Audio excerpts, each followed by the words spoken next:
Sabe aquela pergunta que parece simples, mas não é? Por que um fio de cobre conduz eletricidade tão bem, mas o plástico que envolve ele é um isolante perfeito? A resposta para isso não está no que a gente vê, está num lugar muito menor, o mundo quântico.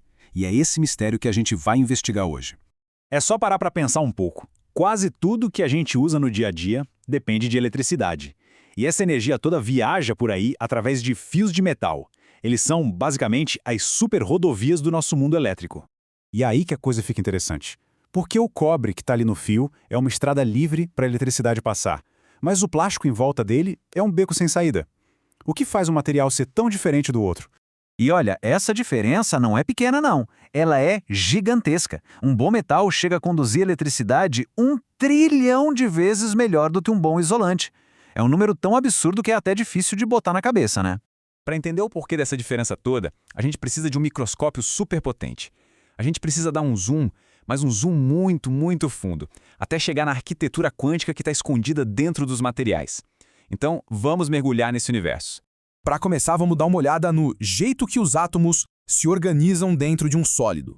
É um arranjo perfeito.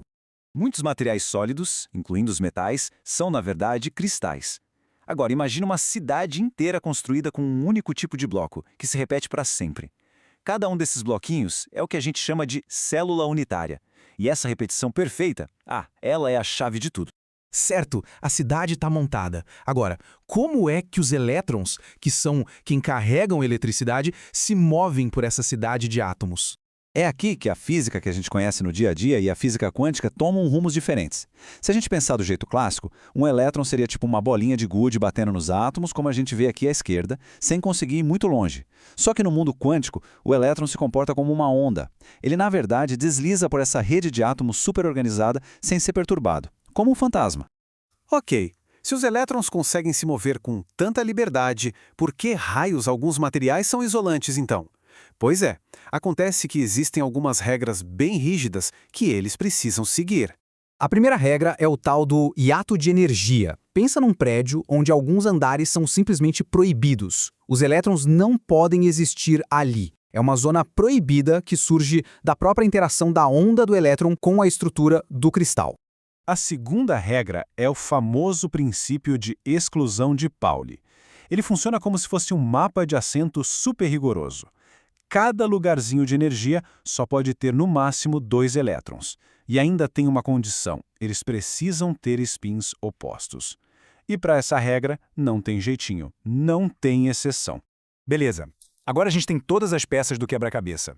Vamos juntar tudo para finalmente entender por que metais conduzem e isolantes não.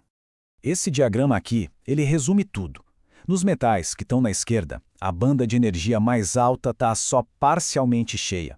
Ou seja, sobram muitos assentos vazios. É como uma estrada livre, uma avenida, para os elétrons se moverem e criarem a corrente elétrica. Agora, nos isolantes, a história é bem diferente.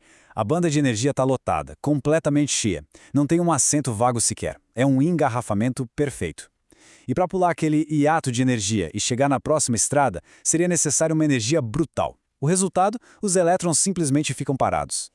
Então, no fim das contas, a gente pode resumir numa contagem bem simples. Átomos que tenham um número ímpar de elétrons na última camada geralmente formam metais. Por quê? Porque sempre sobra um assento vazio. Já os átomos com um número par de elétrons, esses conseguem preencher todos os assentos, criando um belo de um isolante.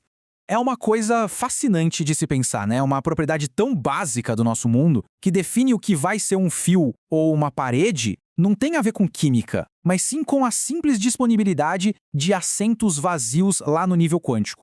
Essa diferença entre um condutor e um isolante é só uma das muitas regras quânticas invisíveis que estão aí moldando o nosso mundo o tempo todo.